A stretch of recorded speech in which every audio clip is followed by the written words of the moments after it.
Well, the Democratic National Convention is began, I guess, about 30 minutes ago in Chicago. That's where Vice President Kamala Harris is set to become the Democratic presidential nominee once she accepts the party's nomination. And that's happening a little later this week. Yeah, we want to give you a live look now at the United Center. Several big names expected to speak tonight, including President Joe Biden.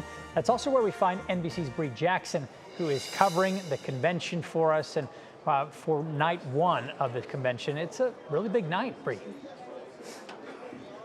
Absolutely. Good evening, Matt, Christie. So tonight kicks off the Democratic National Convention here in Chicago. And this week, Democrats will make history by officially nominating Vice President Harris as president. Now, I spoke with delegates, including people from states including Pennsylvania, as well as Maryland, as well as a campaign official for the Harris Walls campaign about some of the top issues for this 2024 election. They talked about the economy and some of the other issues that voters are really concerned about. We do see those protests that are happening here outside of the convention, protesters making their voices heard about the situation there in Gaza. I did speak with the campaign official about how the Harris Walls campaign plans to address that key issue, which is dividing the party. And they say that Vice President Harris and Tim Walz, they do have a plan to address that. And of course, they say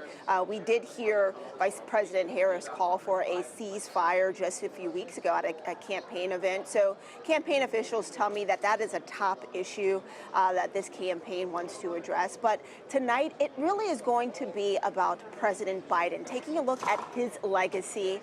And he is going to be taking the stage tonight. He is the headliner tonight. He's expected to talk about the accomplishments under a Biden-Harris administration, and then also look forward to the future, talk about the vision of what a Harris-Walz campaign would look like for this country, and really start off kicking the message off, or kicking off the convention with the message of efforts to try to get the Harris-Walz ticket to the White House. All right, Bree Jackson live from the DNC tonight. We know you're going to keep us posted all week. Bree, thank you so much. And you can join NBC News for special coverage of the Democratic National Convention. That's tonight at 10 p.m. Eastern.